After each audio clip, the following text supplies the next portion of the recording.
kita serba sedikit sebanyak pasal konseptual, cara nak buat konseptual dalam debat, dalam dewan perdebatan. Jadi sekarang ni aku nak tanya, apa yang korang faham dengan konseptual sebenarnya? Awal-awal sekali, apa konseptual tu sebenarnya? Kita back to zero lah, back to zero. Apa konseptual tu sebenarnya? Konseptual. Cara pembawaan kita mengenai sesuatu usul. Okey, antara tu betul. Lagi? Tu betul juga. Lagi apa lagi? Fahaman kita. Betul. Dia yang aku nak dengar tu yang fahaman tu. Sebab kenapa? Konseptual ni adalah kefahaman kita terhadap satu usul tu. Konsep kerajaan, konsep pembangkang dan sebagainya. Di mana konseptual ni dia ada banyak nama tau. Boleh dikatakan dengan kefahaman. Atau setengah orang boleh fahamkan dengan perkataan kes. Kes pembawaan mereka dan sebagainya. Jadi konseptual ni secara ringkasannya adalah kefahaman kau terhadap kes tersebut. Terhadap suatu perkara tu. Itu sebab sebelum kita nak mulakan konseptual ni ke apa, paling utama adalah sebelum buat konsep tu, waktu preparation kita tu sendiri. Sebab aku dah yakin Abang Kim pernah terangkan, dan even Abang Cipul, korang ingat tak yang Abang Cipul yang pernah datang tu, yang datang STJ, yang jemput tu waktu hari Rabu tu? Ingat. Yang tu coach aku by the way. Jadi aku yakin diorang mesti ada sembang pasal preparation sebelum buat konseptual ni. Kenapa preparation ni sangat penting kalau korang nak buat konseptual ni? Cuba korang bagi tahu aku, kenapa dia penting preparation tu? Kenapa penting nak buat supaya macam kita tak huru-hara, macam semuanya teratur. Dia strategi and dah berstruktur. Tak huru-hara bila nak bercakap, debat semua. Okay, nice. Salah satu daripada include tu, betul?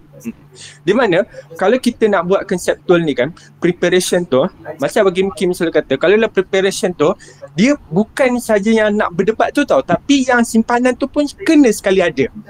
Dan dia sangat penting untuk korang ada seorang anchor ataupun nakoda dalam buat kes ni.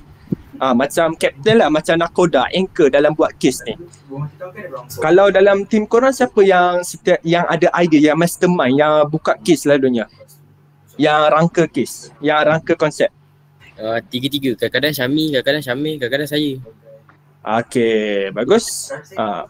Faham? Jadi kalau korang ada benda tu, maksudnya korang tahu kepentingan ada nakoda tu. Sebab kenapa kan? Contoh, kalau korang bertemu dengan satu usul ke apa, dan usul tu salah seorang daripada korang tu memang betul-betul pandai, betul-betul master dalam usul tu, dia yang akan jadi nakoda, dia yang akan jadi kapten untuk rangka kes konseptual tu. Sebab kenapa? Orang yang paling tahu konseptual tu lah yang akan rangka konsep tu dengan baik.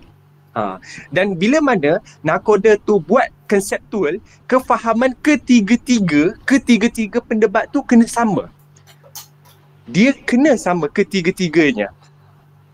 Kalau let's say macam contohnya dalam satu usul, pendebat kedua tu dia yang paling faham usul tu dan dia buat konsep, dia yang mulakan initiate, yang bagi idea konsep. Yang pertama yang akan buka konsep kerajaan tu, dia kena paling faham terhadap konsep yang dibincangkan dalam perbincangan tu. Itu dia punya cara tu. Ketiga-tiga pendebat dalam satu meja tu, diorang kena faham benda yang sama supaya tak wujud percanggahan. Itu yang penting. Konsistensi pembawaan konsep, pembawaan kes dari awal sampai habis. Dan paling aku nak tekankan, pendebat ketiga kalau dalam kes dia adik, kena tahu, kena ambil cakna dalam perbincangan buat konsep sekali. Selalunya pendebat ketiga ni dia macam tak ada apa sangat tau. Macam tak ada apa sangat. Dan betul lah, memang tak ada apa pun. Dia universal. Setiap tempat, setiap institusi, diorang tak ada benda nak buat. Sebab kerja diorang bidas dan akhir sekali kukuhkan kes. Tapi diorang kena ada juga dalam perbincangan konsep dan kena faham benda yang sama. Sebab kenapa? Kebiasaan yang aku tengok, selalunya percanggahan akan berlaku kat pendebat ketiga selalunya. Kalau macam tim tu lemah, kalau tim tu tak kuat, selalunya dia akan start bercanggah kat kedua. Tapi kebiasaannya kalau tim-tim yang sederhana atau dan selain daripadanya, percanggahan tu akan start kepada pendebat ketiga. Sebab kenapa pendebat ketiga tu dia macam tak faham sangat dengan kes. Dia faham tapi dia tak sama kefahaman dengan yang pertama dengan kedua. Di mana bila tak sama faham tu, dia akan divert daripada pembawaan kes. Even single deviation, even single perbezaan sedikit pun boleh buat kes korang nampak percanggahan. Even benda tu kecil sekalipun, percanggahan tu boleh nampak. Kalau juri yang power lah, juri yang memang nampak benda tu, dia boleh nampak benda tu. Dan kebiasaannya, kenapa orang tak nampak percanggahan kat pendebat ketiga ni? Sebab selalunya orang asyik nak debat, orang nak bidas yang satu dengan kedua je. Orang asyik nak bidas yang pertama dengan kedua, sampai ketiga tu dia orang macam biarkan macam tu je. Kalau korang perasan, selalunya memang macam tu. Orang akan fokus yang pertama, yang kedua, yang ketiga tu dia orang macam tak kisah sangat. Itu yang akan commonly terjadilah. Itu sebab pendebat ketiga, kalau macam contohnya pendebat ketiga, korang kena faham kes yang sama macam satu dan kedua. Lagi satu, pendebat ketiga, kalau korang nampak ada masalah dekat pendebat ketiga lawan korang, contohnya korang adalah pendebat ketiga dalam kalangan pembangkang, lepas tu korang nampak ada masalah dekat pendebat ketiga dari pihak kerajaan, bantai sekali pihak kerajaan punya pendebat ketiga tu. Jangan biarkan dia punya pertikaian tu terbiar macam tu je. Bantai sekali kelemahan yang ada dekat diorang tu, yang kat pendebat ketiga tu. Sebab kadang-kadang bila tak terusik ni, pendebat ketiga yang tak terusik ni, dia akan membuatkan pertikaian dia nampak stand. Itu yang kita tak nak. Kita tak nak dalam debat ni, kita tak nak pertikaian lawan kita stand, kukuh. Kita kena jawab semua pertikaian kita, pertikaian pihak lawan, dan juga pastikan hujah kita, pembawaan kita, point kita masih stand. Itu kalau kita nak dalam hujah-hujah ni, dalam perdebatan lah. So, back to concept kan, balik kembali kepada konsep. Jadi, bila aku dah terangkan, yang pertama sekali, korang kena sama-sama bincang. Korang sama-sama kena ada dalam perbincangan konsep tu. Let's say, kalau dalam 30 minit, aku showkan untuk 5 minit pertama tu, untuk korang bincang apa yang korang faham terhadap usul tu. Macam kalau aku dengan Mika Azari waktu awal HK tu pun, kita orang buat macam tu juga. Kita orang akan bincang apa yang kita nak faham, apa yang usul tu nak. Even kat asasi pun kita orang akan allocatekan masa untuk bincang apa yang diorang nak sebenarnya, apa yang usul nak. Bila dah bincang, bila semua dah capai kefahaman yang sama, benda tu kena, point dia adalah bila korang dah capai kefahaman yang sama, baru korang boleh pecah ikut niche masing-masing. Maksudnya yang pertama buat konsep, yang kedua buat hujah, yang ketiga bersedia untuk ni, dan yang ketiga tu kalau boleh tolong buat hujah yang pertama. Kalau yang keempat tolong buat hujah yang kedua. Macam itulah dalam Dewan Perdebatan. Yang ketiga kena buat something waktu preparation 30 minit tu. Bila dah habis preparation semua tu, sekarang kita masuk ke macam mana korang nak rangka konsep. Sebelum nak rangka konsep ke apa, kena faham usul ni sendiri dia terpecah kepada beberapa bahagian. Ada usul penilaian, ada usul perbandingan, ada usul mantik kita panggil. Ada usul macam contohnya, ada usul cadangan dan sebagainya. Banyak usul, jenis usul. Tapi macam kalau dalam HK, macam korang kata dia ada usul penilaian dengan usul perbandingan. Jadi kita akan tackle benda ni. Contoh, kalau usul penilaian, selalunya dia benda yang clear tau. Benda yang menilai sama ada ia, contoh macam tadi adalah usul penilaian. IPR merapatkan jurang sosio-ekonomi. Jadi dia penilaian sama ada dia merapatkan ke atau tidak merapatkan. As simple as that. Dia sama ada ya ataupun tidak. Kalau macam penilaian ni. Bila penilaian ni, lepas tu, kalau dalam penilaian, tapi aku nak tanya, kalau dalam usul korang bincang ni, macam PPM ke apa, ada kan yang usul ni yang semakin-semakin? Ada. Ada. Usul semakin-semakin. Okey, bagus. Jadi back to usul penilaian yang tadi. Usul penilaian aku bahagi kepada dua bentuk tau. Satu yang memang jelas, kedua adalah jeda masa semakin-semakin tu. Kalau macam usul penilaian yang jelas tu, di mana dia punya perkataan tu memang simple. Frasa pertikaian dia memang simple. Contoh, merapatkan atau tidak merapatkan. Contoh lagi,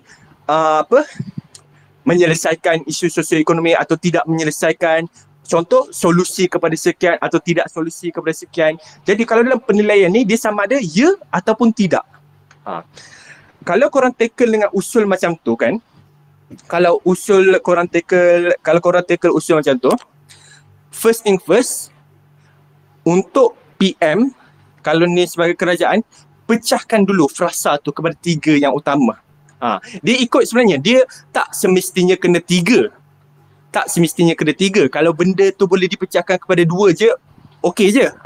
Tapi ikut korang punya kefahaman waktu tu. Sebab korang yang pandai, korang yang berdebat waktu tu, ikut kefahaman korang sendiri.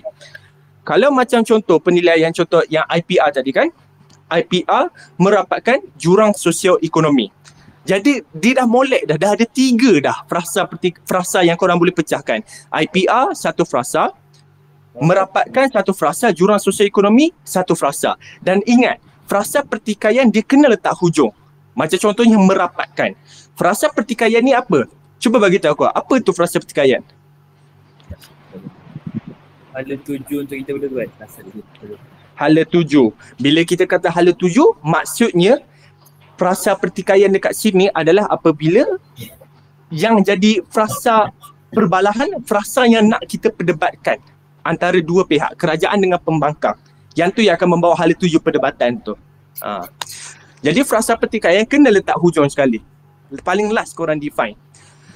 Kalau contoh dalam macam usul penilaian ni, aku sangat tekankan, macam tadi aku ajar korang kan, macam aku ajar korang tadi kan, macam dia dalam setiap usul ni, dia takkan saja letak subjek-subjek tu.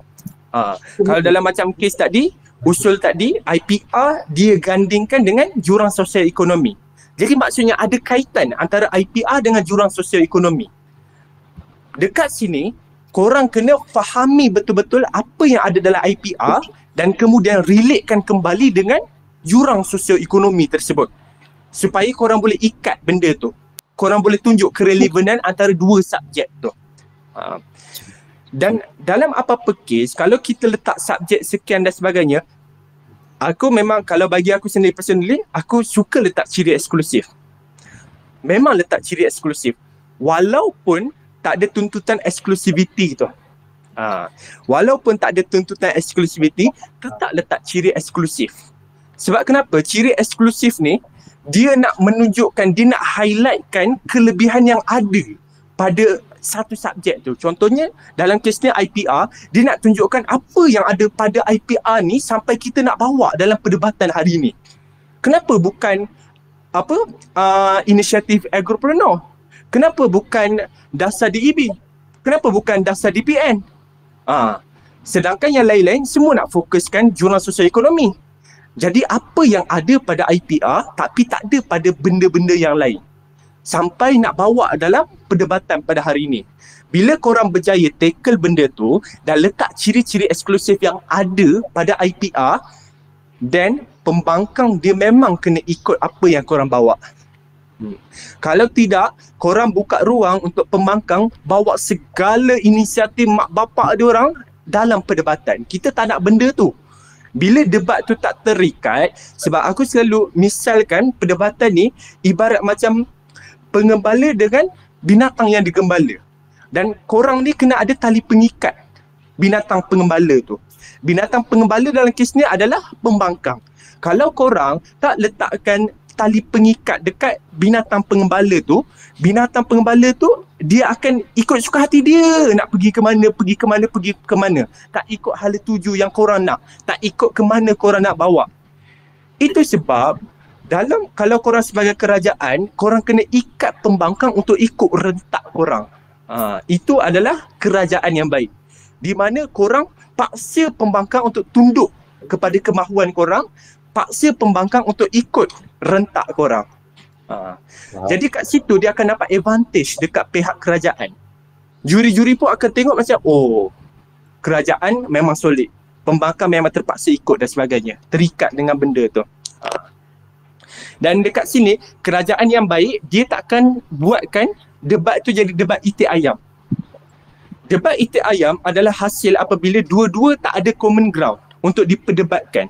Bila dua-dua tak ada common ground untuk diperdebatkan, dia jadi dua debat yang berbeza dalam satu perdebatan.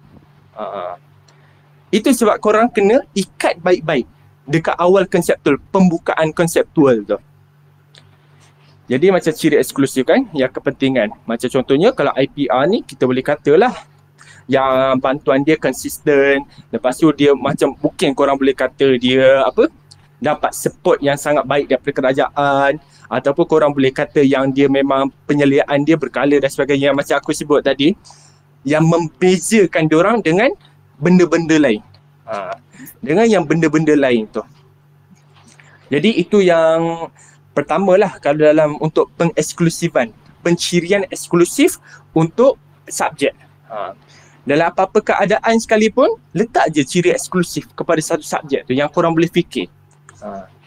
Tapi korang kena ingat, bila korang dah letak ciri eksklusif kat subjek tu, jangan lupa bawa masuk dalam hujah. Kalau korang lupa bawa masuk dalam hujah, tak ada makna lah korang letak ciri eksklusif tu. Sentiasa relate balik dengan hujah. Ingat bila mana korang buka konseptual, apa yang ada dalam konsep kena ada dalam hujah-hujah korang. Kalau korang tak letak dalam hujah-hujah korang, tak ada guna korang buka dalam konsep korang tu. Itu yang penting. Lepas tu kan, contoh, untuk let's say frasa pertikaian kan, frasa pertikaian, korang kena letak macam kita panggil kayu ukur tu lah, kayu ukur untuk kita nilai. Contoh macam tadi korang letak yang menambahkan pendapatan dengan mengeluarkan miskin tegar kan, mengeluarkan miskin tegar. Itu sebenarnya bagi aku okey je. Sebenarnya kalau korang pandai lagi, okey je sebenarnya benda tu. Jadi kita nak nilai, bila mana korang dah letak kayu ukur, apa function kayu ukur ni? Cuba korang beritahu, apa function kayu ukur ni sebenarnya? Nampak hujah. Dia, kalau waktu awal dulu, waktu aku sekolah dulu, aku berfikir macam tu. Tapi sebenarnya kayu ukur ni kan, dia adalah benda, aspek yang nak dinilai kepada usul perdebatan tu. Contohnya, kalau dalam kes ni, kita nak nilai sama ada IPR ni merapatkan jurang sosioekonomi ataupun tidak berdasarkan dua kayu ukur yang kami gariskan, yakni menambahkan pendapatan dan yang kedua adalah mengeluarkan rakyat dari kadar kemiskinan tegar. Itu kayu ukur tu. Benda yang korang letak untuk menilai sesuatu. Korang nak ukur something, korang nak nilai something, korang letak benda tu. Bila korang terangkan benda tu kan, jadi ayat yang patutnya aku expect untuk dengar adalah frasa pertikaian adalah di mana kami katakan, kami menilai keadaan merapatkan ini adalah apabila IPR ini merapatkan jurang sosioekonomi antara rakyat berdasarkan dua kayu ukur yang telah kami gariskan. Yakni yang pertama, menambahkan pendapatan dan yang kedua, mengeluarkan dari kemiskinan tegar. Dua kayu ukur. Bila korang letak benda tu dengan jelas, pembangkang pun dia kena bertembung dengan kayu ukur korang. Sejujurnya lah aku cakap kan, tak ada sebenarnya, kita orang tak bertembung sangat pun dengan korang punya kayu ukur sebenarnya. Aku punya hujah tak bertembung pun dengan korang punya kayu ukur. Tapi cuma hujah Abang Kim adalah bertembung dengan kayu ukur korang. Which itu sebenarnya mistake aku jugalah. Sebab tak ada pertembungan. Pembangkang dia kena bertembung dengan kayu ukur yang telah disetkan oleh kerajaan. Kalau korang tak bertembung, kalau let's say kalau korang jadi pembangkang, apa yang jadi kalau korang tak bertembung dengan kayu ukur yang diorang set, dia akan jadi debat itik ayam itik. Di mana korang bawa sembang cerita lain, diorang pun cerita benda yang lain. Tapi andai katalah, let's say kalau korang tengok kayu ukur yang kerajaan buat tu, nampak macam pelik, nampak macam tak ada kaitan, korang hentam je kayu ukur dia dulu, kata kayu ukur tak relevan dan sebagainya, dan akhiri dengan perkataan ni, akhiri dengan ayat, walau bagaimanapun, walaupun kayu ukur mereka teruk sekalipun, tetapi sebagai pembangkang yang baik ataupun sebagai pembangkang anak jantan, kami bertembung terus dengan kayu ukur mereka. Sebab in the end pembangkang kena bertembung dengan apa yang kerajaan bawa. Inilah common ground dalam perdebatan. Kalau tak ada common ground, dia tak jadi debat.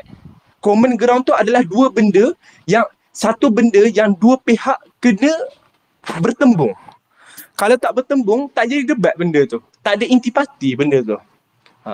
Bila mana tak bertembung, apa yang akan jadi? Juri dia akan tengok based on BOP, balance of probability. Di mana juri akan tengok pembuktian siapa yang lagi kuat dalam kes tu. Kalau dalam kes tak bertembung ni, siapa yang lagi kuat pembuktian dia? Itulah yang kita nak elakkan dalam perdebatan.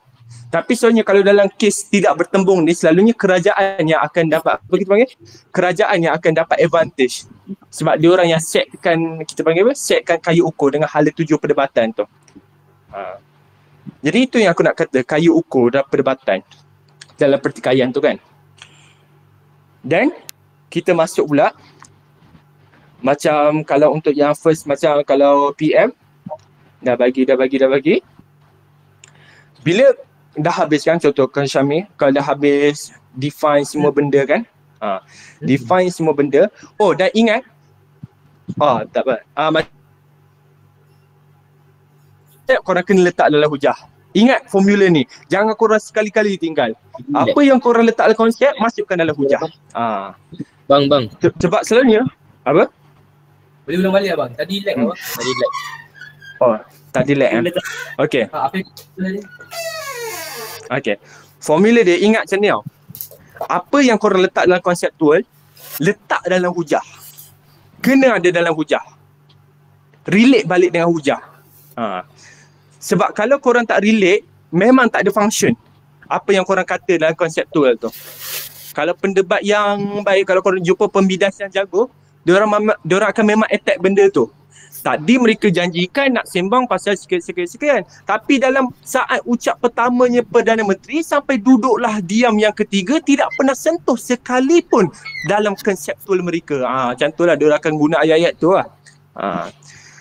Jadi pastikan korang tak terlepas benda tu. That's why bila korang nak buat konsep juga, dalam pendefinisian konsep satu-satu frasa tu, korang tengok apa yang relevan dengan hujah korang letak. Kalau macam korang rasa tak relevan, tak perlu letak. Kalau korang rasa benda tu susah nak dibuktikan, tak perlu letak. Dalam kes, lagi satu bila aku nak cakap kan, dalam konseptual, kalau kita nak buat konseptual, lagi satu yang penting kan, kita kalau boleh nak buat kes atau konsep yang simple, yang boleh difahami tapi tak terlalu lewe kita panggil. Tak terlalu mudah untuk ditebuk. Kita nak bagi seisi warga dewan faham tapi tak terlalu simplistik. Itu ayat dia. Bila korang buat kes atau konseptual, untuk PPM punya level, korang jangan buat yang macam complicated sangat tau, yang macam terlalu detail dan sebagainya. Korang just buat yang mudah difahami oleh juri-juri. Lagi-lagi sebab juri kan cikgu kan. Benda yang boleh difahami oleh cikgu-cikgu tu dan benda yang boleh difahami oleh pembangkang atau pihak lawan korang. Itu yang perkara yang kedua. Jadi perkara yang ketiga, kalau macam Syamil, nanti flow kau akan jadi macam ni tau. Bila kau dah buka konseptual dan sebagainya, masuk kepada korang punya ni lah, korang punya pendirian. Masuk korang punya pendirian. Pendirian ni pula, kalau korang nak buat pendirian ni, kalau boleh, jangan ada beza dengan kata kunci usul tau.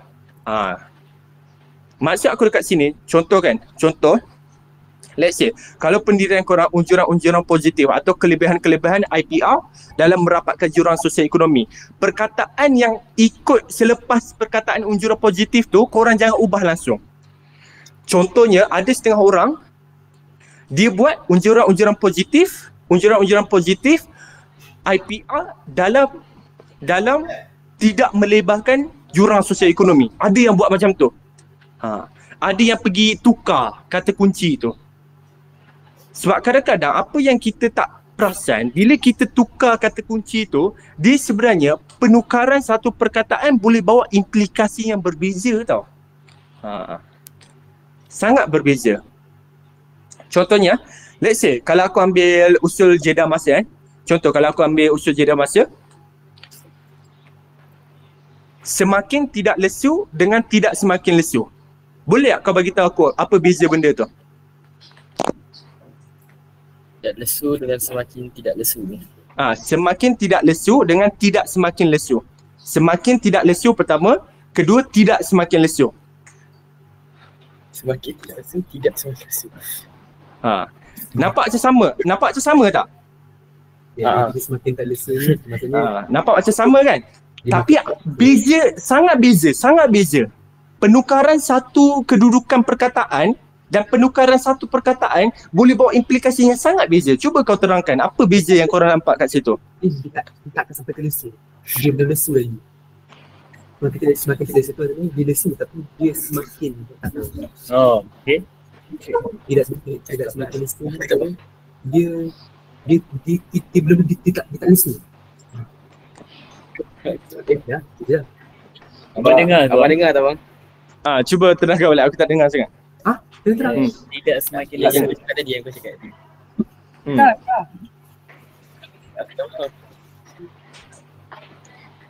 Cuba terangkan, mana tahu aku faham ke apa? Betul, saya ni mengikut fahaman saya lah. Dia kalau semakin tidak lesu tu maksudnya tidak semakin tidak semakin tidak lesu tu saya rasa dia makin tak ke arah nak lesu. Sebenarnya semakin tak lesu ni dia lesu tapi dia tak lesu gila. Maksudnya dia tak semakin lesu tapi kalau tidak semakin lesu maksudnya dia tak lesu. Dia ke arah opposite dia. Dia tak akan pergi ke lesu. Okay, aku nampak. Hampir tepat dengan apa yang aku faham. Betul. Macam awal ya, semakin tidak lesu adalah benda tu asalnya lesu. Kemudian dia makin tak lesu. Itu pertama. Semakin tidak lesu, asalnya benda tu lesu. Tapi lama-lama dia makin tak lesu. Kedua pula, tidak semakin lesu, maksudnya dia tak ada perubahan, dia konsisten sebenarnya. Tidak semakin lesu. Maksud bila kita letak tidak depan perkataan semakin, dia menunjukkan keadaan stagnan, statik. Tak ada perbezaan sebenarnya. Tidak semakin lesu. Tapi korang boleh fahami dengan perkataan tidak semakin lesu ni dengan benda tu berlawanan dengan lesu. Maksudnya dia bertambah kuat, bertambah semangat. Jadi dia boleh bawa dua kefahaman bila korang letak tidak tu di hadapan semakin. Jadi kat situ korang sekarang ni, apa yang aku nak point out sekarang ni, korang nampak tak apa implikasi perbezaan perkataan, perubahan perkataan ni? Nampak kat sini. Nampak kan? Itu sebab kalau dalam buat konsep ke apa, pendirian ke apa, kata kunci ke apa, be meticulous tau. Maksudnya sangat detail. Berhati-hati dengan setiap perkataan. Kadang-kadang korang tak perasan pun. Korang ingat, perkataan tu sedap guna, letak je. Main buh perkataan tu. Ni sedap ni kalau buat kata kunci, letak je. Jangan buat macam tu. Sebab kalau korang buat macam tu, dia bawa implikasi yang berbeza, impak yang berbeza. Akhirnya dia akan ganggu kes korang, akan kacau konseptual korang. Tu yang bahaya tu. Macam contoh yang tadi dalam perdebatan kita tadi, korang boleh nampak sendiri. Apa beza mengurangkan kadar kemiskinan dengan membasmi kadar kemiskinan? Membasmi kadar kemiskinan. Apa bang? Mengurangkan kadar kemiskinan. Apa beza mengurangkan kadar kemiskinan dengan membasmi kadar kemiskinan? Kalau mengurangkan kadar kemiskinan tu, macam kita nak kurangkan. Contoh macam banyak, kita nak kurangkan sikit demi sikit. Kalau membasmi tu macam kita nak hilangkan. Hapus terus bang. Hapus semua. Okey, bagus. Faham. Maksudnya korang faham lah tu. Kalau korang faham, kenapa letak tadi? Itu yang aku cakap. Waktu bincang tu, bincang elok-elok. Korang tahu je sebenarnya. Tahu je beza dia. Mengurangkan maksudnya tidak 100% kita nak hilangkan benda tu. Tapi membasmi maksudnya kita nak benda tu langsung tak ada. Which benda tu lagi susah nak dibuktikan dah. Jadi ingat, dalam PPM nanti penggunaan perkataan korang kena sangat berhati-hati. Sebab based on experience aku waktu PPM sebelum ni kan, waktu 2022-2023, lawan Smart K, Kajang, diorang sangat detail tau dengan perkataan-perkataan. Jadi diorang boleh bidas korang berdasarkan kata kunci sahaja. Pendebat yang baik, diorang dah sampai ke tahap di mana kata kunci korang pun boleh dibidas. Kalau dekat PPM tu sebenarnya level yang sekolah top-top yang memang sekolah pendebat tu, diorang memang dah tahap tu lah. Memang dah sampai tahap tu. Di mana kata kunci pendirian, kata kunci hujah, diorang boleh bidas semua benda tu. Jadi balik kepada pendirian tadi, pastikan kata kunci pendirian korang tu reflect apa yang korang nak bawa. Tak ada perbezaan dengan kata kunci dalam hujah. Dan jangan sewenang-wenangnya tukar perkataan. Contohnya, let's say kita kata UPSR perlu dimasukkan. Contoh, UPSR perlu dimasukkan. Tiba-tiba dalam pendirian korang letak kelemahan-kelemahan UPSR sehingga menyebabkan ia wajar dimasukkan. Janganlah tiba-tiba korang pergi tukar perkataan perlu tu kepada wajar. Walaupun sama je maksud dia, perlu dengan wajar sama je sebenarnya makna dia. Sebenarnya ada beza sikit lah daripada lafaz tu. Tapi sebenarnya inti dia sama je, perlu dengan wajar. Cumanya dekat sini kan, kata kunci tu kena reflect balik dekat usul tu. Jangan sewenang-wenangnya korang pergi tukar kepada yang sinonim dengan perkataan lain. Ikut je yang balik kepada usul tu, kata kunci usul tu. Lepas dah habis pendirian tu, dah set kan, korang masuk kepada beban bukti tau. Beban bukti yang macam aku ajar tadi, beban bukti jangan umum. Sebab kalau dia umum, benda yang nak dibuktikan, sebelum aku masuklah, apa yang korang faham dengan perkataan beban tu sendiri?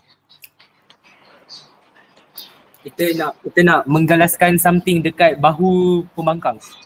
Nak mengikat dia. Jadi bila benda tu digalas di bahu pembangkang, benda tu berat ke tidak? Benda tu berat. Yes, itulah function beban bukti sebenarnya. Janganlah jadi kerajaan yang baik. Maksud aku yang terlalu terlalu dermawan, terlalu bermurah hati. Nama pun beban bukti. Beban ni benda yang berat, benda yang kena pikul. Jadi kalau korang bagi sewenang-wenang semudah-mudah beban bukti, itu dah bukan beban bukti dah. Itu perkara yang perlu dibuktikan. Kalau korang letak beban bukti, benda tu susah untuk diorang buktikan. Cara korang nak buat beban bukti yang baik, yang mengikat, contohnya macam paling mudah, let's say lah, kalau korang nak letak ni kan, beban bukti yang tidak merapatkan. Diorang kena kata, korang kena kata, buktikan kepada seisi dewan bahawa IPR tidak merapatkan jurang sosioekonomi rakyat berdasarkan kayu ukur menambahkan pendapatan dan mengeluarkan dari kadar kemiskinan tegah. Korang ikat balik dengan kayu ukur. Tu yang semudah-mudah beban bukti. Semudah-mudah beban bukti tapi sebenarnya berat untuk diorang buktikan. Sebab in the end, diorang kena ikut kayu ukur korang. Kalau diorang tak ikut kayu ukur korang, diorang tak menjawab beban bukti korang. Ikat balik dengan kayu ukur korang tu. Lepas tu, nak tanya abang okay, ada satu ayat atau cara nak bagi beban bukti tu berat? Nak bagi satu keyword atau satu perkataan lah bagi beban bukti tu berat untuk pembangkang atau opponent nak jawab? Perkataan ni, maksud kau yang macam ni ke? Maka beban bukti yang tu ke yang kau maksudkan tu? Ke macam mana? Bukan, macam macam ni. Contoh kan macam kita nak buat rasional kan, ada contoh macam apa nama dia, capacity tu semua. So beban bukti ni ada satu word tu yang sedap lah. Bukan sedap, macam dia universal. Okay, faham? Dia nampak berat untuk diberikan untuk apa ni? Okay. Selalunya kalau beban bukti ni dia tak ada perkataan khas tau untuk tunjukkan dia punya ni. Selalunya beban bukti perkataan dia memang buktikan je. Sebab beban bukti ni, sebab yang menjadi berat tu adalah apa yang kau minta untuk dibuktikan. Ya, bagi okay?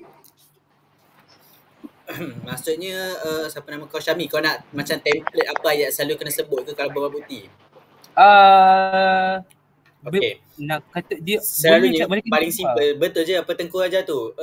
Dia sebenarnya dia bukannya perkataan tu yang menyebabkan beban bukti tu berat, tapi sebab tuntutan kau untuk menjawab kayu ukur tu yang menyebabkan beban bukti tu berat. Maksudnya kau macam simply macam Tengku cakap je, macam beban bukti yang perlu digalas oleh perwakilan pembangkang, buktikan bagi kayu ukur apa membasmi kemiskinan dan juga apa tadi Tengku lagi satu? Mengeluarkan dari kadar kemiskinan, kemiskinan tegak. Kadar kemiskinan tegak. Bagi kedua-dua kayu ukur ni, IPR tidak berjaya ataupun tidak merapatkan jurang kemiskinan. So simply macam tu je. Tapi dia jadi berat sebab perwakilan pembangkang diorang kena jawab untuk dua-dua benda tu. Diorang tak boleh bawa kes diorang lain daripada dua tu. So kalau contohlah pembangkang yang dah prepare kes, lepas tu tapi diorang bawa aspek lain ataupun ciri lain dalam IPR, lepas tu korang akan second, third, korang akan jawab je, korang akan bidas je sampai ke sudah. Masalah pembangkang hari ini daripada pertama sehingga ketiga tidak pernah berjaya menjawab beban bukti yang dituntut kami sejak daripada Perdana Menteri. Buktikan bagi kayu ukur ni. Bagi kayu ukur ni, IPR ini tidak pun merapatkan jurang. Benda tu yang menyebabkan dia berat sebab diorang kena standby case diorang untuk jawab beban bukti yang korang tak campak kat diorang tu. Faham tak? So, faham. Wording tu tak case apa tapi cakap je lah beban bukti bagi kayu ukur apa, dia tidak merapatkan. Okey nah, saya sama Tengku. Okey, terima kasih Abang Kim. Macam Abang Kim kata tadi, untuk kalau macam pendirian dia melihatkan kepada wording tu juga, melihat kepada wording. Tapi beban bukti yang menjadi beban untuk dibuktikan tu bukan adalah wording tu, tapi adalah substance benda yang dia nak buktikan. Jadi untuk beban bukti dia tak ada ayat yang fancy untuk korang gunakan. Apa yang jadi berat tu adalah benda yang korang minta untuk diorang buktikan. Macam first tadi, yang tadi kan yang ikut kayu ukur. Second, korang boleh jadi jahat di mana korang ambil dalam hujah korang tu, keluarkan, letak dalam beban bukti. Contoh, korang boleh kata, yang macam aku kata sebelum ni yang konsistensi kan. Buktikan bahawa bantuan IPR ini tidak konsisten. Itu relate dalam hujah korang. Tapi diorang kena buktikan. Kalau macam pembangkang yang sediakan kes tapi tak ada kes untuk lawan korang punya konsistensi ni, habislah pisang lah diorang. Memang habislah diorang. Jadi nak kata kat sini beban bukti korang, be more specific. Dalam debat kita nak menang tau. Dalam debat, kalau dalam debat macam ni tak ada istilah nak capai kebenaran ke apa. Kita nak menang. Jadi jangan jadi baik hati. Be more specific dan jadi lagi kejam. Dalam suruh pembangkang buktikan sekian-sekian. Bila korang buat macam ni, pembangkang memang dia akan pressure gila lah. Selalunya dalam keadaan, kalau aku share pengalaman aku, kalau jumpa tim kerajaan yang kuat, dia akan jadi berpeluh gila untuk pembangkang. Sweaty gila, memang susah lah aku cakap. Itu sebab kita nak tanamkan perasaan tu dalam pembangkang. Kita nak diorang rasa macam alamak. Kita nak diorang rasa gelabah. Bila korang berjaya buat pembangkang rasa gelabah, itu tandanya korang berjaya jadi kerajaan yang baik. Lagi satu, nak tengok korang jadi kerajaan yang baik ke tidak, bila mana pembangkang disalin je apa yang korang cakap sampai diorang tak bangun untuk izin laluan. Sebab dalam keadaan ni, pembangkang waktu tu tengah fikir nak bidas apa. Sampai diorang terlupa nak bagi izin laluan. Kalau korang berjaya buat macam tu, maksudnya korang jadi kerajaan yang baik. Sampai ke pembangkang jadi pasif. Itu adalah tanda-tanda kerajaan baik lah sepanjang yang aku tengok dan sebagainya. Bila dah ada beban bukti kan, dah habis beban bukti tu, korang masuk MOU tu, Memorandum Persefahaman tu. Memorandum Persefahaman tu adalah yang ni lah, yang apa? Maka Memorandum Persefahaman antara pihak kerajaan dan pembangkang, kedua-duanya perlu bersetuju. MOU ni function dia adalah untuk establish common ground tau. Common ground ni apa? Adalah di mana kita berdiri dekat tapak yang sama. Bila berdiri kat tapak yang sama, jadi kita tak akan bawa argument luar daripada benda tu. Contohnya korang kata tadi dah bagus dah sebenarnya. Korang kata apa? Korang kata ni MOU kita nak bincangkan IPR saja, tidak bawa tak nak bawa inisiatif-inisiatif yang lain. Inisiatif-inisiatif yang luar daripada IPR ni. Dah bagus dah sebenarnya tu. Tapi kalau aku nak rephrase ayat tu, aku boleh katakan, korang boleh katakan, kedua-dua pihak, pembangkang dan kerajaan perlu bersetuju bahawa walaupun adanya inisiatif-inisiatif lain dalam merapatkan jurang sosioekonomi, namun demikian dalam tuntutan usul perdebatan pada hari ini, kita ingin nilai sama ada IPR ini merapatkan atau tidak jurang sosioekonomi berdasarkan kaya ukur yang telah kami berikan. Itu ayat dalam korang letak kat MOU tu. Supaya korang MOU ni functionnya adalah korang tak nafikan sekian-sekian, tapi however balik kepada iltizam perdebatan apa yang kita nak nilai sebenarnya dalam perdebatan ni. Jadi dia lagi ada kiblat lah kat situ, ada kiblat perdebatan kat situ. Jadi lebih teratur. Okay, ada lagi. Setakat ni ada apa-apa nak tanya tak? Daripada junior ke, daripada korang sendiri ke? Ada bang, ada. Tapi abang boleh explain abang macam mana cara abang buat ini untuk pendefinisian lah, pendefinisian untuk konsep tu 1 dan 2. 3 tak kot. 1 dan 2. Abang boleh cerita tak macam perjalanan abang? Contohnya macam perjalanan dia biasa lah untuk fragment first kena state problem ke, lepas tu kena buat apa benda subjeknya tu. Macam tu macam mana abang buat? Okay. Kalau aku contoh kita ambil mudah yang contoh debat yang kita dah buat yang IPR kan. Kalau aku buat konsep, first kali IPR tu sendiri, aku selalunya aku takkan letak masalah-masalah yang macam korang letak tau, masalah ekonomi dan sebagainya tu tau. Mula-mula aku akan terangkan apa benda IPR tu sendiri. Dan penerangan IPR ni korang jangan panjang sangat tau. Penerangan untuk IPR, penerangan untuk subjek perdebatan tu, korang ambil yang relevan sahaja, yang ada tambah nilai tambah dalam perdebatan kita. Kalau macam contohnya dia kata, oh ini adalah sebahagian daripada dasar kerajaan untuk sekian, yang tak ada relevan dengan jurang sosioekonomi, jangan ambil benda tu. Jangan saling bulat-bulat, A sampai Z. Kalau korang jumpa benda tu dalam laman kerajaan ke apa, korang pergi ambil benda-benda falsafah dalam kerajaan tu. Janganlah ambil benda tu. Sebab benda tu tak ada function. Dah lah tak ada function. Benda tu tak boleh dibilas. Lepas tu benda tu lagi lambatkan masa korang. Lagi sikitkan masa korang untuk berdebat, untuk hujah. Jadi benda yang tak relevan, benda yang tak ada function dalam debat, jangan letak dalam pendefinisian tu. Fokus kat sini, kita nak sikit tapi ada makna, ada relevan benda tu. Jadi aku akan letak makna IPR dan sebagainya lah. Mungkin dia adalah sebahagian daripada ni untuk mengurangkan kemiskinan, untuk mengurangkan kadar kemiskinan tegak, untuk mengurangkan jurang antara kelas rakyat dan sebagainya. Yang benda-benda penting tu letak.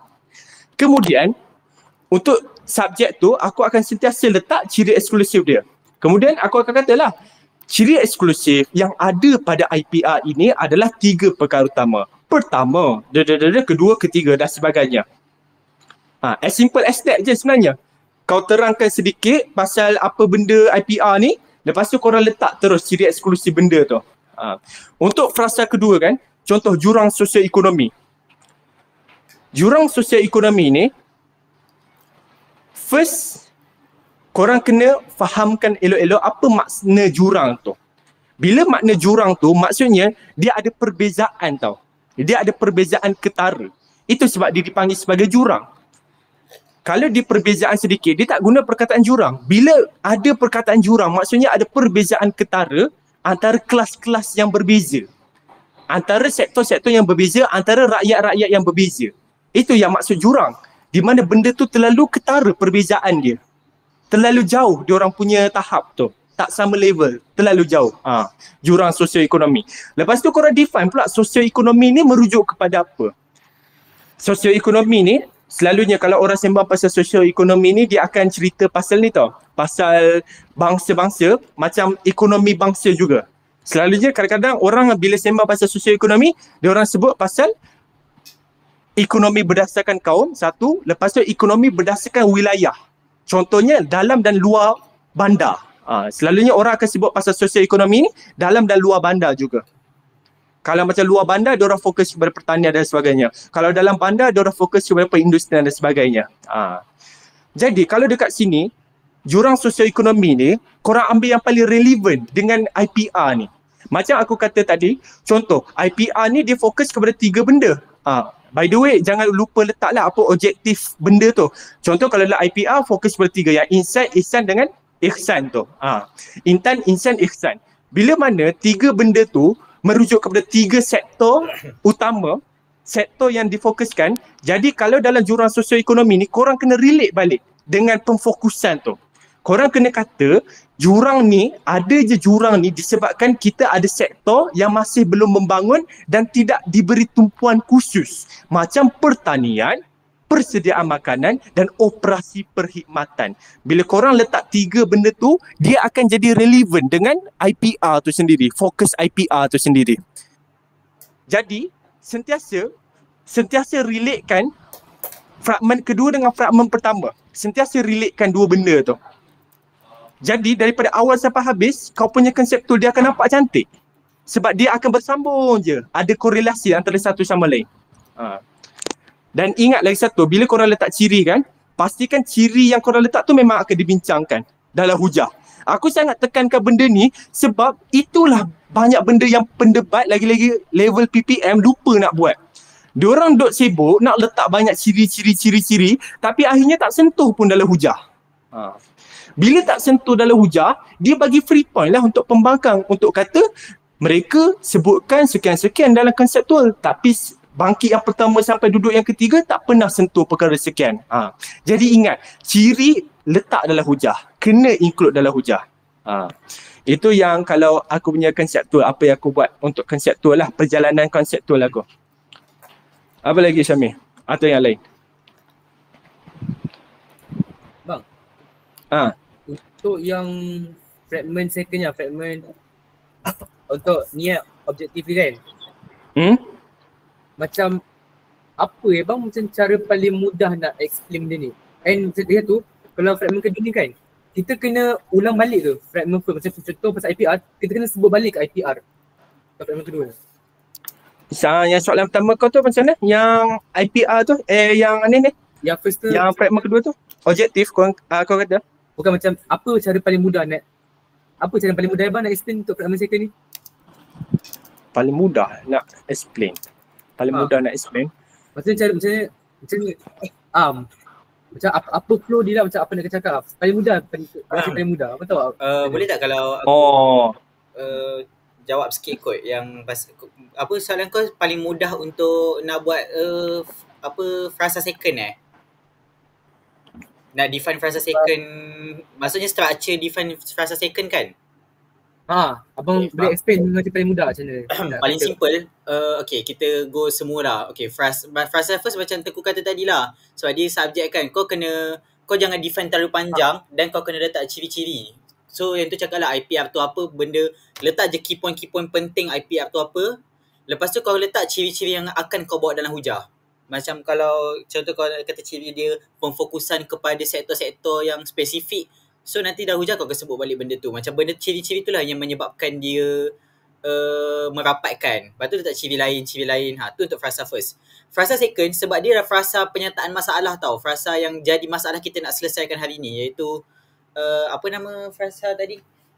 Jurang sosioekonomi. Mula kau kena bagi tahu dulu background apa maksud jurang sosioekonomi tu in general, macam bagi tahu lah menurut kertas kajian apa-apa ke, dia adalah masalah apa, dia adalah isu apa sebenarnya. Lepas tu kau boleh letakkan macam, kalau contohlah kat awal debat kau tak letak status quo masalah, kat sini tempat untuk kau letak status quo masalah. Macam, sebelum ni kita dah ada macam jurang ni, tapi saban tahun sekarang ni status quo dia meningkat berapa persen ke jurang tu.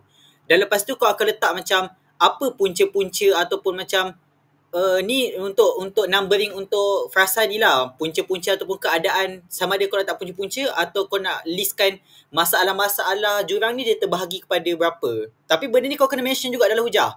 Contohnya macam masalah jurang sosioekonomi ni meliputi 2 perkara. Pertama, isu pendapatan kos sara hidup golongan kelas bawahan. Kedua, isu macam garis kemiskinan, kitaran kemiskinan yang tidak berjaya diatasi. So, kau akan tampal macam tu. Lepas tu nanti dalam hujah kau akan macam ciri-ciri yang IPR tadilah akan menyelesaikan masalah yang kau dah list dalam frasa kau yang kedua tadi. Tu je. Dia tak payah panjang pun. Kau jangan banyak sangat pencirian macam Tengku kata tadi. Tapi yang penting untuk frasa kedua, kau pencirian kau adalah sama ada kau nak letak macam punca masalah ataupun kau nak letak apa bentuk keadaan masalah yang kau nak atasi tu. Faham? Faham Faham. Tengku nak tambah apa-apa ke? Tak ada tambah. Okay. Ada soalan lagi? Kalau ada soalan Macam boleh tanya Tengku lagi. Adik-adik. Ha. Dong tak ada soalan.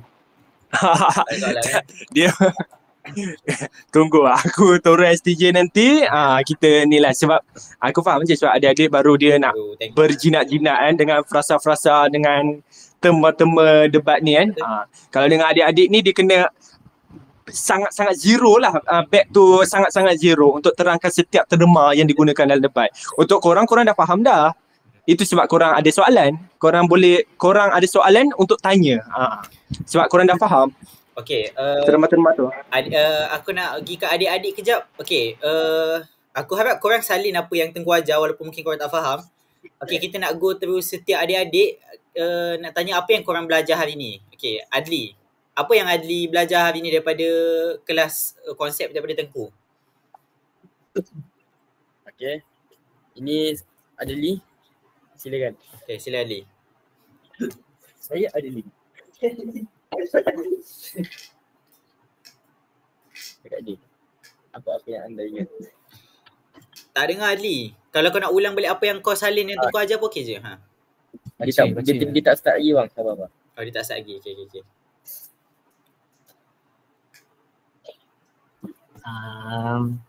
Apa yang saya belajar lah dalam kelas konsep hari ni, konseptual tu dia maksudnya cara pembawaan ataupun fahaman kita terhadap sesuatu usul ataupun kita kata case. So lepas tu waktu kita buat preparation tu, konseptual tu dia akan jadi lebih teratur sebab kita dah buat preparation lagi awal lah. Untuk tu kita kena ada anchor untuk buat orang yang lead konsep kita tu. Lepas tu dalam debat kita kena ada tali pengikat. Kita boleh ibaratkan kerajaan ni pengembala dan juga pembangkang ni haiwan pengembala. Sebab itulah kita kena buat kayu ukur dan konseptual. Itu apa yang saya faham lah. Okay, cukup dah tu. Banyak dah tu. Okay, bagus. Okay, Afif. Sorry ya saudara. Tidak. Kau memang berhenti kat sini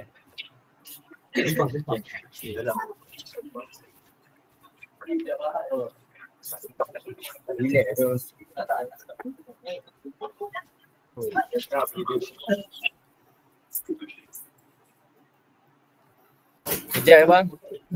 Okay. Orang lain lah. Sementara Afif tu. Kaiser.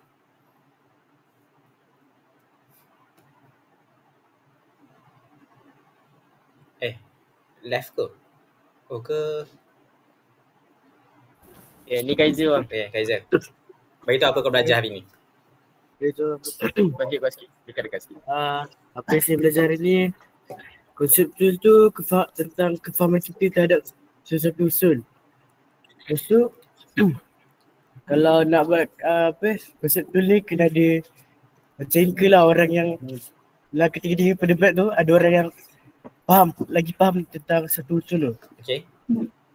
Lepas tu Tadi kita berhenti juga. lepas tu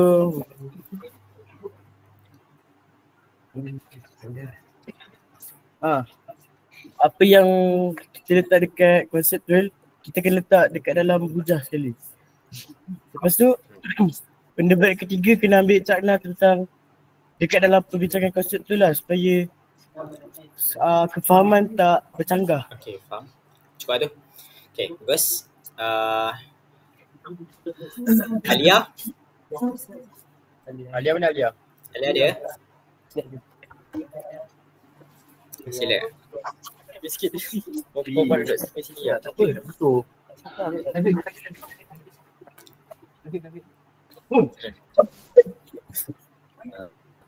Okay. Alia ada ke tu? Okey, sila. Ada. Apa yang saya dapat hari ni, apa yang kita letak dalam konsep tu kita kena ada dalam hujah. Lepas tu konsep maksudnya kefahaman terhadap sesuatu kes. Lepas tu jangan tukar perkataan ataupun kata kunci diberi kerana ia membawa maksud yang berbeza. Okey, buka. Okey, bagus. Jadi, jangan jadi kerajaan yang baik. Okey. Bagus. Okey. Fasha?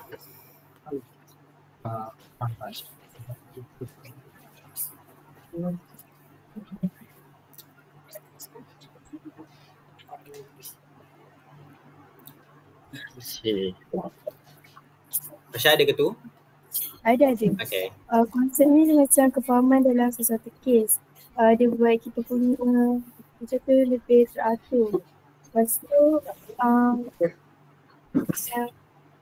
sang dengan grup tu, grup pembawa untuk capai kefahaman yang sama. Lepas tu bakal kena bertemu dengan kayu ukur kerajaan. Kalau tak nanti jadi debat ayam atau itik. Lepas tu jangan tukar perkataan atau kata kunci yang diberi sebab dia membawa maksud yang berbeza. Faham? Okey, bagus. Cuba tu. Benda yang tak makna jangan letak kerana akan memakan masa. Kena letak perkara yang relevan. Okey, bagus. Okey, Haris? Adik nama apa adik? Yang cakap tadi nama apa? Fasha. Fasha. Okey, Haris? Hari ni saya belajar kalau nak buat konsep tu kita kena faham dulu kes. Lepas tu kalau nak buat konsep better buat waktu prep supaya teratur. Lepas tu kalau satu tim tu tak sama kesepahaman, dia kat situ akan muncul pencanggahan. Lepas tu dekat bahas kita kena ada tali pengikat supaya kita dapat ikat macam kalau kita kerajaan kita dapat ikat pembangkang. Lepas tu kita kena letak apa yang kita letak kat konseptual, kita juga kena letak dekat hujah. Okey, bagus. Okey, kita budak barulah pula. Umay.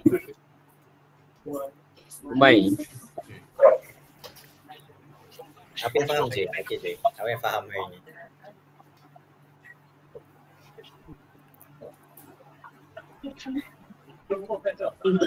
Apa yang saya faham dalam kelas konsep ni ialah cara pembawaan dan kefahaman dalam satu kes supaya ini menjadi lebih teratur.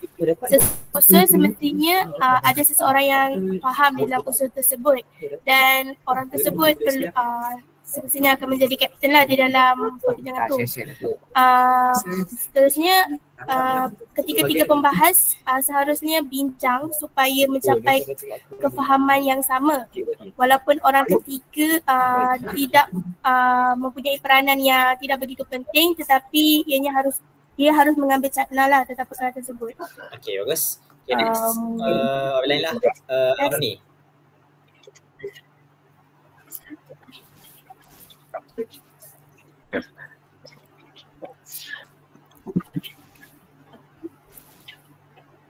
Amni ada ke tu? Okay. Ada. Assalamualaikum. Salam. Jadi apa yang saya belajar untuk hari ini ialah konseptual tu ialah cara pembawaan ataupun kefahaman kita terhadap sesuatu isu. Dia punya penting untuk buat strategi dan dia tak terabur. Lepas tu usul penilaian ada dua, jawapan iaitu ya atau tidak. Kayu ukur ialah aspek yang hendak dinilai dalam satu perdebatan. Lepas tu perdebatan kena bertembung dengan kayu ukur. Kalau tak jadi. Kalau tak? Dia tak jadi tak. Okey. Okay. Kalau tak jadi ayam itik Okay. Formula dalam konseptual, formula dalam konseptual dia tak di dalam hujah. Okay. Cari ada relevance. Jangan buat complicated sangat. Okay, bagus. Pendirian jangan ada Banyak betul ni. Okay. Pendirian. kata kunci jangan ubah. Okay. Nanti dia boleh jadikan informasi yang berbeza dan ganggu kes. Dan juga konseptual. Beban buat, kalau nak buat beban bukti buat berat-berat. Lepas tu Cepat tu ya. Okay, bagus. buat pembangkang gelapang Okay, dengan aja dah. okay tu je Okay, bagus. Okay, Aziz. Aziz pun Aziz. Awal-awal. Kau. Dah tidur kan? Okay, Aziz. Lepas tu last Afif. Aziz. Dah sekali Aziz. Tak boleh Aziz. Saya dapat daripada belajar konsep ni, konsep tu daripada kefahaman sendiri. So kalau tim, kalau dalam debat tu nak bincang pasal satu isu ni, so yang paling faham boleh tolong lead jadi macam anchor untuk tim.